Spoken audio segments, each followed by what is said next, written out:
Okay, so I'm sure by now a lot of you have heard about this dreadful attack in Belfast. Some of you might be as unfortunate as I have to actually see the raw footage of this. To be honest, I was being quite cowardly and I was trying to avoid it because I'd heard how horrific it was. And someone sent it to me and I thought I'd better watch it because, I need to understand what's going on. And yeah, it's pretty shaking. I found it really haunting and just extremely worrying. It makes me worried for my family's safety, the safety of my friends, my personal safety, to be honest. And I feel like I need to talk about it because I had a conversation with my wife. My wife's not interested in just for a bit of background. My wife's not really interested in politics. The only thing she really knows is the stuff I talk about, and I try to shield her from a lot of this stuff because I don't want her to be worried. But sometimes we have to talk about it because I want her to be safe. I explained to her what happened about this video, and she literally said to me, "I'm really scared to live in the UK now." And she said, if there was like a Christmas market, I don't think I would go anymore. And that made me quite sad to think that she would do something, that she would avoid doing something because she didn't feel safe. And I think that's just a microcosm of a lot of what people are feeling at the moment. And this video is more going to be about just how I'm kind of feeling and how I think the country might be feeling as well. The scenes in Belfast were absolutely sickening. And it kind of goes off the back of a lot of other attacks where tension is really high within the UK at the moment. And just a side note, I've been doing a fair bit of scouring this morning to get some reaction of this off social media. And there is some reports going around, and these aren't backed up and not verified, but this is just what's going on social media, so I am just going to mention it. That the man who was attacked, the local man, was 47, I think they said, and he was special needs and hard of hearing, and apparently was helping the attacker and someone else who was not involved in the attack but was part of the same group. Apparently he was helping them to move in because they'd only moved into the area a few days prior to this attack taking place. And by all accounts, he was helping them. So he obviously was known to them. Whatever happened from that, I'm not too sure. But if this is true, you've got a man who's got special needs, apparently hard of hearing, and now he's been stabbed repeatedly in the face, and it looks by all likelihood that he's going to lose his sight, which is just, I mean, what kind of life is there after that? If he does hopefully survive, which it looks like. Thank God to the brave people who are onlookers and passers-by, didn't just stand and watch and scream and film. Brave people. And I get a shiver when I talk about it because brave people who are just normal people in the streets intervened and certainly saved that man's life. And I can't say enough about how brave and proud they should be of themselves and how proud the British people are of them. But the government now are almost certainly going to come out and say this is an isolated incident. This man had mental health issues, or he was having a mental episode, or he was on drugs or something like that. There'll be excuses. This is not a reflection of the population in general. The man was originally reported as a as a Somalian migrant, but it's been now confirmed that he's actually from Sudan. But he is a migrant. He has been granted ILR. But this comes off the back now of a pattern that is getting hard for the politicians and the mainstream media to deny. You go back not that long ago, a year or so ago or two ago at Southport, and the horrificness of that, and we were told the people who agitated there were just far-right thugs. Don't look back in anger. This was an isolated incident. We it's just one of them things, and it's just a tragic incident. But you know, recently it's been getting so common. We had the horrendous murder of Rhiannon Sky White, who worked in a migrant hotel, and a migrant stalked her to the train station. Apparently, she had no interactions with him. She didn't know him, but he just got fixated on her and murdered her in cold blood with a screwdriver, stabbed her, I don't know, it was something like 50 times. It might have even been more than that. And, you know, she was a single mother. That child has got to grow up without her parent, very young child, which just, as a father of a very young child, that it just really hits me in the heart. Then around like the similar time, I think it might have only been a week apart, you had the Wayne Broadhurst murder. A man simply walking his dog was attacked completely out the blue as he walked past another migrant, and murdered on the streets of the UK, recorded on someone's home CCTV. And it's just the attacks are just so often now, and there's a danger that we might become numb to it. I saw a video yesterday of a 15-year-old boy in Burnley, I believe, getting attacked by a migrant with a brick. He got hit in the face. The police arrested him. That migrant got released pretty much straight away. So he's walking the streets free after he's just attacked someone in the face with a brick. The boy's nose was all smashed up and bloody. The police were trying to stop people filming him being arrested in the incident. I wonder why that is.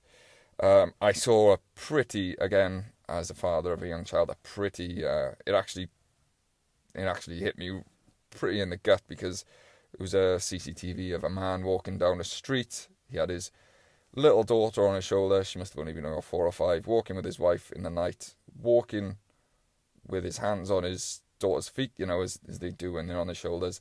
And they just walked past the migrant, and he just completely out the blue cold cocked him in the face. He went flat on his face. The daughter fell flat on her face, and all you hear is the mother screaming. And that was very difficult to watch, because, I mean, you can't even defend yourself from that, can you? With his daughter on his shoulders as well, it's just like, we're dealing with people who are not normal. The government, seems to be more than happy and complicit in just letting them come to our country en masse. There was the other video, I'm not going to keep going on, but there was that other video of, I think it was a night out, I believe it was in Ireland, of a woman, a group of girls. They walked past a man. I don't think he was illegal, but he was not a national of Ireland, and he just elbowed her and just dropped her and shattered her orbital bone in the street for no reason. And even if there was a reason, that is not justified. We're not dealing with people who think the same way as us.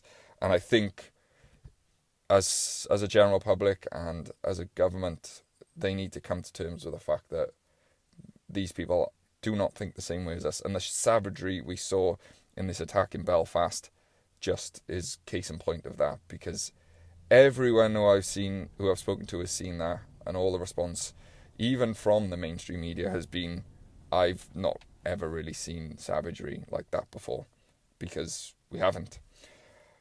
So, predictably, it's started to kick off, and this has gone off the back of pretty intense scenes where we saw in Southampton after the Henry Novak body cam footage was released. The response to the police there was a lot of young men being angry after a peaceful protest outside the police station went into the streets, and riot gear was forced to be deployed, and young men, basically started attacking the police. And I think it's just born of frustration. I don't condone it. I think unfortunately it plays right into the far right, air quotes, thuggery brush that they want to paint everyone who complains about this with. But by the by, all the same, I understand where the frustration comes. It's getting really, really heated out there.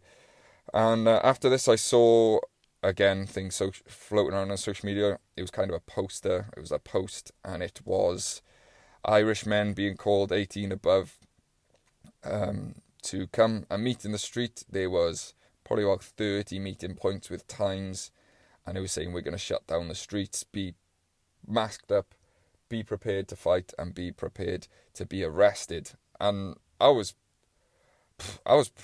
pretty shocked by that. It seemed organised, and obviously it was.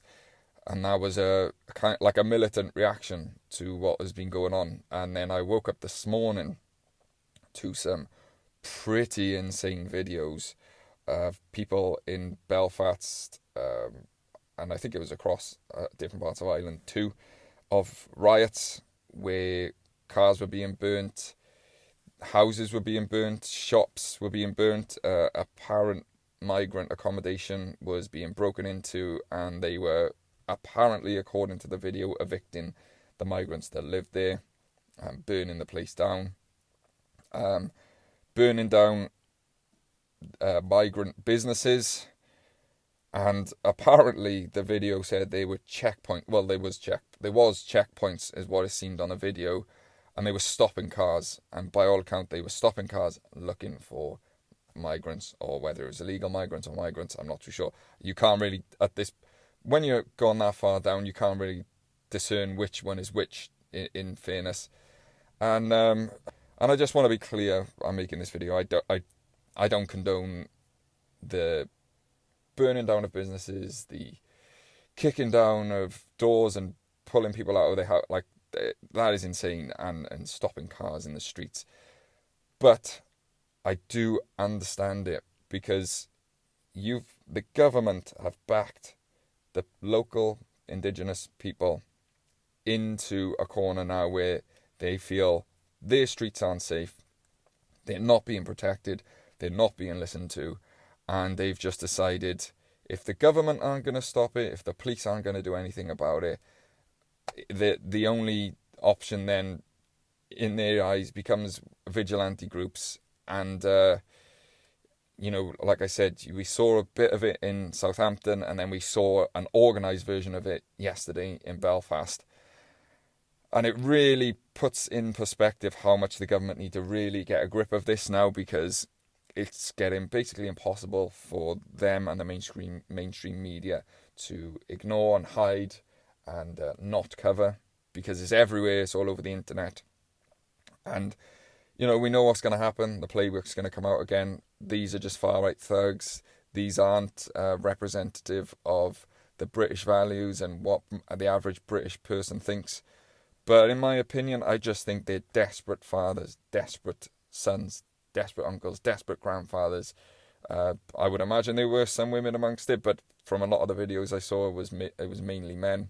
That's what the poster was, which was effectively a call to arms to get in the street and to effectively kind of police it themselves in some sort of way. And they've kind of been pushed into a corner now where they feel like they're not going to be helped by the government, they're not going to be helped by the authorities, so they're going to have to do it themselves. And you've seen through those videos and the pictures that people are willing to do that. And I think the government have to be very, very careful and very quick now how they deal with this. What they need to do is not come down with far-right thuggery. These people will feel the full force of the law. Like we know Keir Starmer's going to come out with. He needs to come out with understanding, sympathy to the position of the British people, and understanding and actual change. Because if there is not actual change, if the influx continues, and these attacks will continue because the pattern is emerging now, they're getting more and more regular, and if anything, more and more brutal. And if this doesn't change, we are going to unfortunately see civil unrest happen across the country. And I don't know how that's going to go. If what I saw in Belfast happens across the UK, the police will not be able to handle it. There is not enough police. They are not equipped to deal with that. What do you do then? Do they bring in the army? Are the army going to turn on its own people at this point, after Keir Starmer's been gutted them from the inside out, prosecuting and persecuting the soldiers for past events during wartime. I mean, I don't know. Like, where does this go? Where do the government want to take this? How do they deal with this?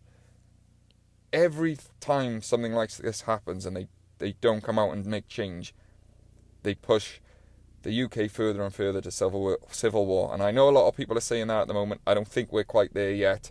But what I saw in Belfast, the scenes in there, that is about as close to civil war or civil unrest as you're going to get.